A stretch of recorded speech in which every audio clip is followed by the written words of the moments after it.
están? Les saluda su amiga Carla Pulido y el día de hoy me encuentro con mi entrevistado del día. Estoy con el abogado Diego García Saucedo, que nos va a platicar de un tema que de verdad es trascendente en nuestro país, un tema que pues ha provocado incluso la indignación de muchísimas personas. Se trata del outsourcing, este tema que nos va a platicar y nos va a dar más detalles en qué consiste y por qué mucha gente le causa indignación. Bienvenido. Muchas gracias, Carla, a ti por el espacio. Un gusto estar aquí. Pues mira, el outsourcing es un tema que yo siempre he dicho va mucho más allá de legislaciones y va mucho más allá de regulaciones. Porque es un fenómeno social, es un fenómeno que no se dio por mala o buena legislación, sino porque tendríamos que ver mucho antes. En los 90s ya existía el fenómeno, solo que le llamaban pagadurías. Estas pagadurías, pues lo que se encargaban era de entregar el dinero en efectivo a los trabajadores, y hubo empresas que se hicieron millonarias, ¿no? Obviamente llegan los 2000 y las cosas evolucionan mucho, sobre todo tecnológicamente. Hay ventajas tanto para la inspección por parte del gobierno como para la operación por parte de los patrones. Entonces, bueno, evoluciona un outsourcing parecido al que conocemos, que pues ya era electrónico, ¿no? Se absorbían las relaciones obrero-patronales, pagaban, que es el verdadero negocio, que el verdadero negocio es fiscal, no es laboral. Y pues cuando por fin el gobierno entiende que es un fenómeno que ya no podemos negar, que ya está ahí, se inserta por primera vez en la Ley Federal del Trabajo en el 2012. En ese entonces había mucha resistencia, sobre todo me acuerdo que yo pasaba por el Tribunal Federal de Conciliación y Arbitraje y decían, no, es que con esta reforma se va a legalizar el outsourcing y es un atropello de Felipe Calderón, etcétera, etcétera. Realmente se insertó por primera vez, el outsourcing ya existía y se inserta en un apartado especial que iba del 15A al 15D artículos de la Ley Federal del Trabajo, y decía algo pues muy importante, entre algunas cosas que seguimos peleando y que de todos modos ya estaban ahí, que era que tendría que justificarse por su carácter de especializado, que no podría abarcar la mayoría de las actividades de la empresa, que el hecho de subcontratar no implicaba que el patrón se deshiciera de sus responsabilidades tanto de seguridad social como obrero patronales en cuanto a prestaciones. Se insertó. Realmente la verdadera intención de aquella legislatura, yo lo puedo decir con toda seguridad, sí era regular el outsourcing, sí era pues disminuir estas estrategias fiscales que obviamente golpeaban a la hacienda pública y por ende a los trabajadores en algunas prestaciones. Sin embargo, no se acabó. Llegamos a la reforma de 2017, a la propuesta que emite Enrique Peña Nieto, y no se toca el outsourcing. No sé si recuerdas, incluso en una entrevista que tuvimos en 2018. Y dices, oye, ¿por qué no se tocó el outsourcing? Si es de las cuestiones que más vulneran los derechos de los trabajadores. Y bueno, es que hay outsourcing bueno y hay outsourcing malo.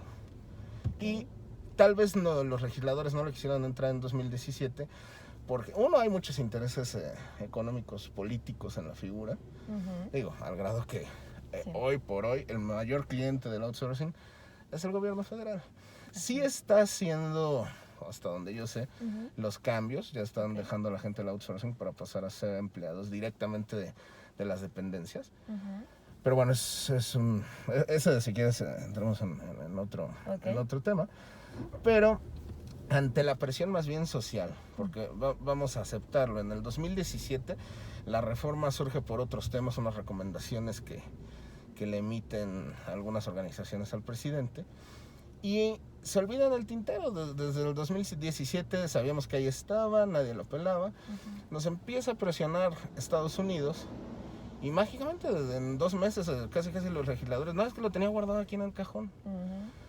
sale, ahora ya es ley, ya en 1 de mayo de 2019 ya estaba y sigue sin estar lo del outsourcing. Okay. Se empieza a presionar este tema, Ujú. sacan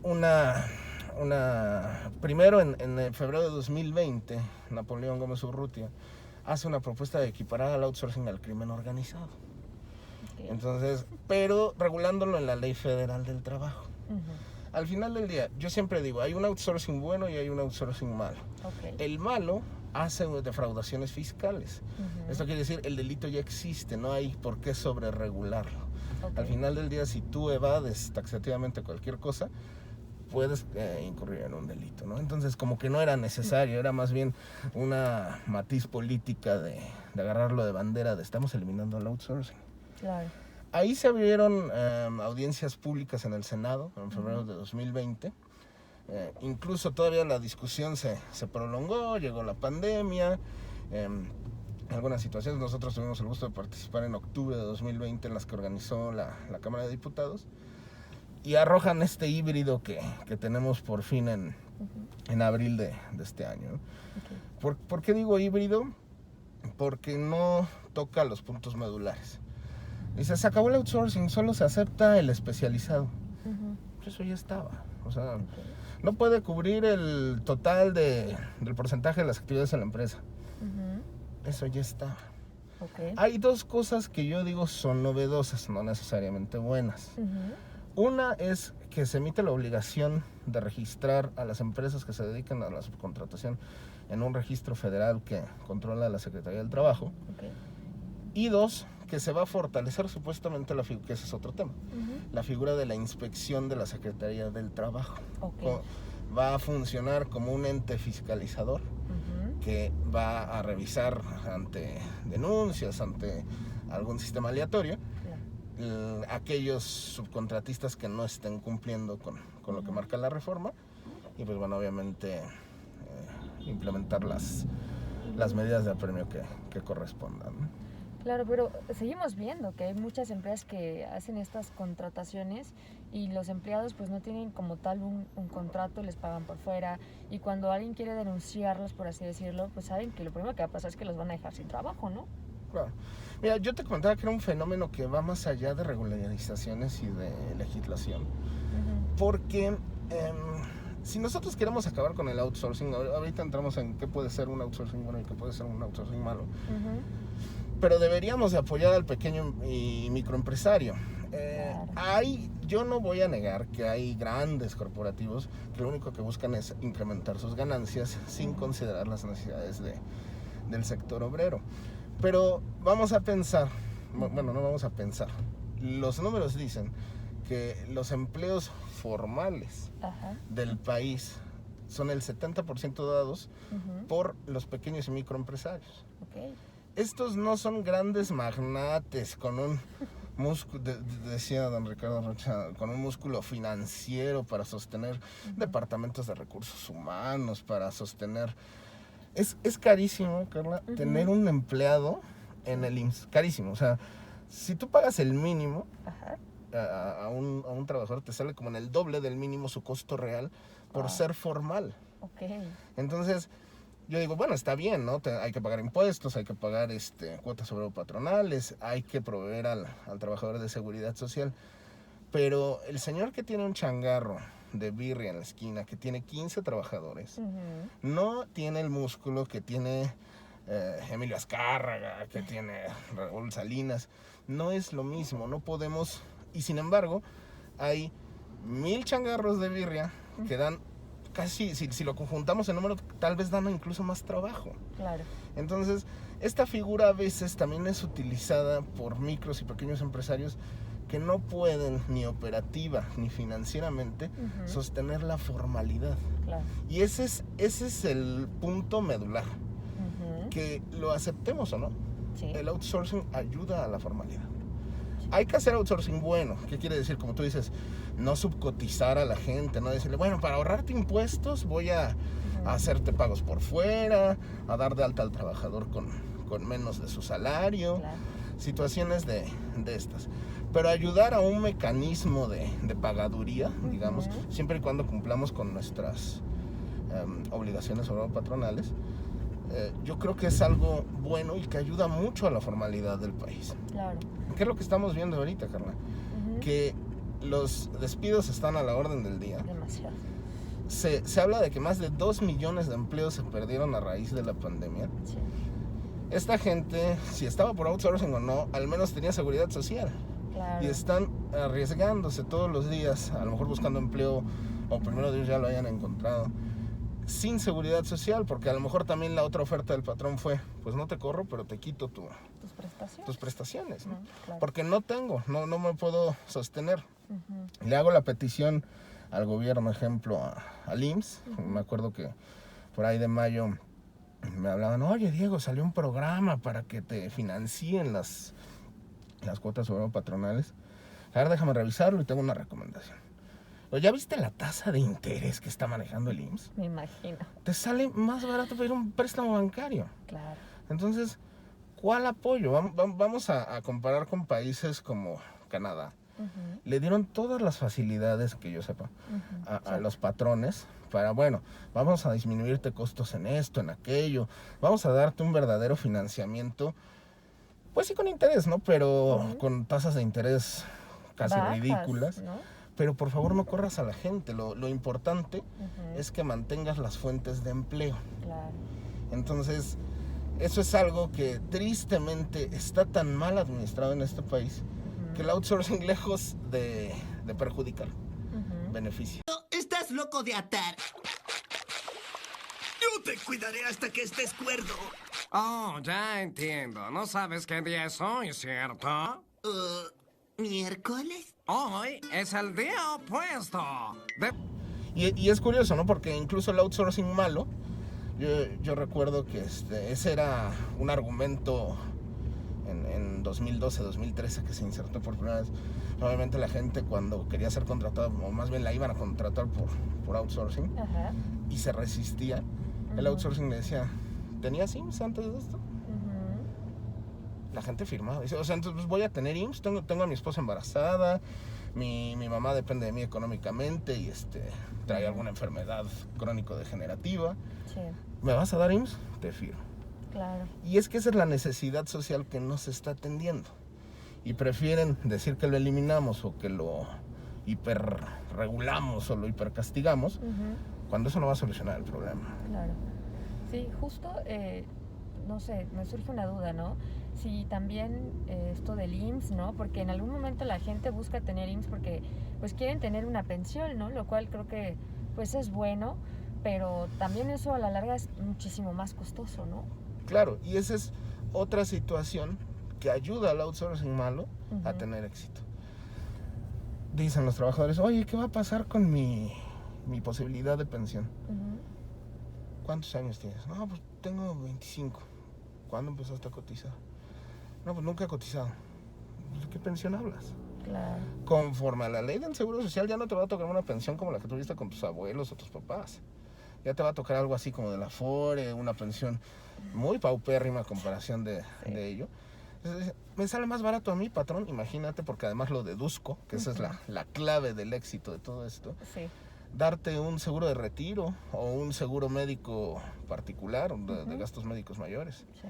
Entonces, si no atacamos, ese es el problema de raíz, porque la gente quiere trabajo, la gente quiere seguridad social.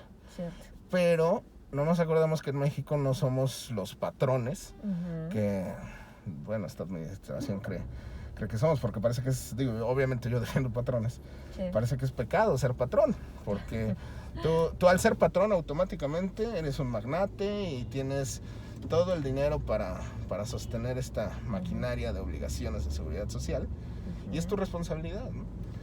Me acuerdo mucho que empieza la suspensión de labores en abril, y dice López-Gatell, por favor, patrones, aguanten, es solo un mes. Este mes ya se nos transformó en, ¿qué? 16 meses, algo así. Sí, ya casi 2 años. Bueno. Entonces las empresas cierran, ¿no? Y luego dicen, oye, van a prohibir el outsourcing, el outsourcing que les ayudaba. No, pues ¿sabes qué? Yo no quiero problemas, voy a correr a la mitad de la gente y te voy a quitar la cuenta de outsourcing. Sí. ¿Y quiénes son los afectados realmente? Pues los que están generando recursos, ¿no? Claro. Sí, es todo un tema. Esto que mencionas es muy cierto.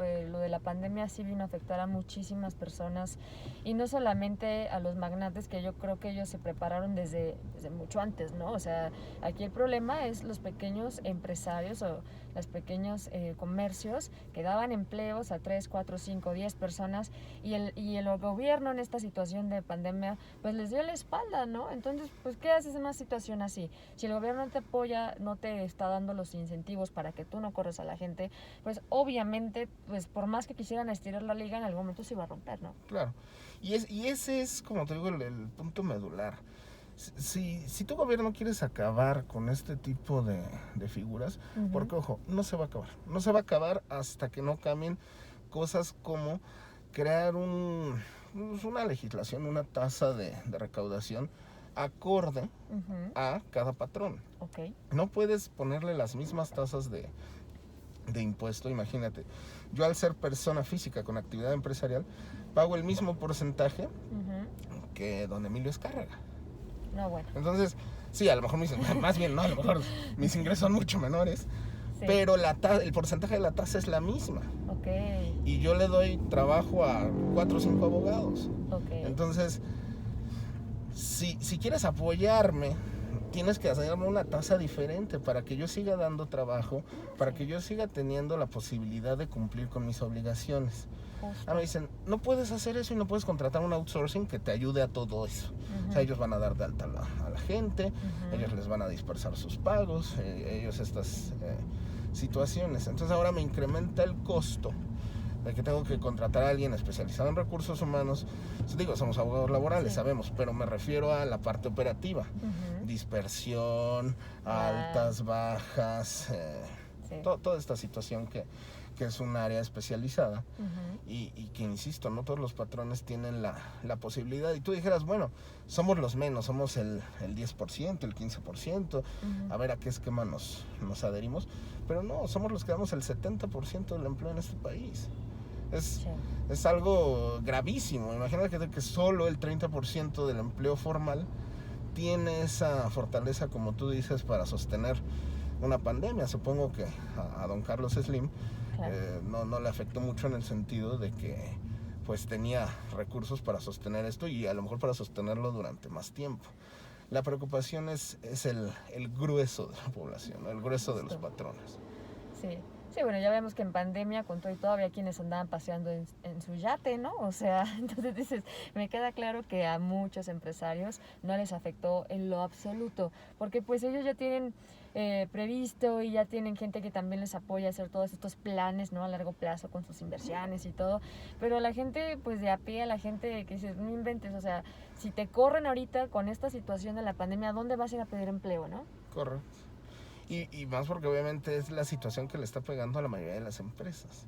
Entonces no es como que, bueno, dame mi liquidación y veo, a veces tu liquidación, y muchas veces no les alcanzó la liquidación para encontrar otro trabajo. Y la situación está grave ahorita. Yo creo que 2020, todavía entre esfuerzos, préstamos, figuras, etcétera, etcétera, logramos sobrevivir. Pero yo en lo personal, con mis clientes pequeños y medianos patrones, veo que le están sufriendo ahorita. O sea, ahorita es cuando están corriendo más gente, cuando están cerrando, cuando incluso ahorita nos están diciendo, ya no tengo para pagarte. O sea, no solo a mis trabajadores, sino a mis proveedores. Wow. Entonces, no hay un esquema de apoyo. Y entonces, insisto, como esta figura obedece a esas situaciones, cuando el empresario pueda regresar, va a valorar, oye, pues necesito 40 trabajadores, ¿cuánto me cuestan? Híjole. Y si te contrato a ti outsourcing, oye, pero está el riesgo de que nos caiga la inspección. ¿Sabes qué? Me sale más barato usar la figura y arriesgarme una multa y a ver cómo la ataco en el tribunal, alguna situación de estas, a cubrir el total de mis responsabilidades, ¿no? Y es eso, o vuelvo a no abrir la empresa. Y los 40 que están esperando que sí la abra, dicen, no importa, contrátame con outsourcing, pero dame IMSS y regrésame mi trabajo. Sí, es que justo ese también es el problema, la necesidad de trabajo que hay en este país, ¿no? O sea, muchas veces la gente, aunque sabe que no va a ganar lo que quiere, o a lo mejor no es el mejor empleo, dice, ok, no me importa con tal de tener para comer, ¿no? Claro. En eso nos hemos convertido, desgraciadamente. Así es. Entonces, Pues bueno, yo diría que el punto medular es atacar esa situación, porque también pensamos en la pandemia. Al menos yo era de los ilusos que sí estimaba que se iba a acabar en 60 días. Me resguardé en mi casa, no salía ni al mercado ni nada. Pero, pues bueno, ya vimos que duró mucho más, y eso también está afectando en el tema de impartición de justicia. Sí. Porque con todos estos despidos se van a resolver en 2-3 años, si bien nos va. Wow. Si bien nos va, ese es un punto, porque las juntas, tenemos muchos temas, ¿no? Están las juntas de conciliación que, pues sí, tristemente están saturadas de trabajo. Por otro lado tenemos la reforma y están los cambios de juntas a tribunales. Y mientras el trabajador no ve resuelta su situación, ni el patrón, ¿no? Porque al final del día también es una contingencia para él no resolver la situación. Sí. Y ahora no me puedo arreglar contigo por fuera porque hay una demanda iniciada y ahora lo tenemos que arreglar ahí en juicio. Oye, pero hay que sacar una cita, oye, que me dieron la audiencia hasta el próximo año, mil etcétera. Y si promuevo un amparo, de todos modos me la van a adelantar, pero como me la adelantaron ya no le notificaron al patrón, y, o sea, es un retraso en la impartición de justicia.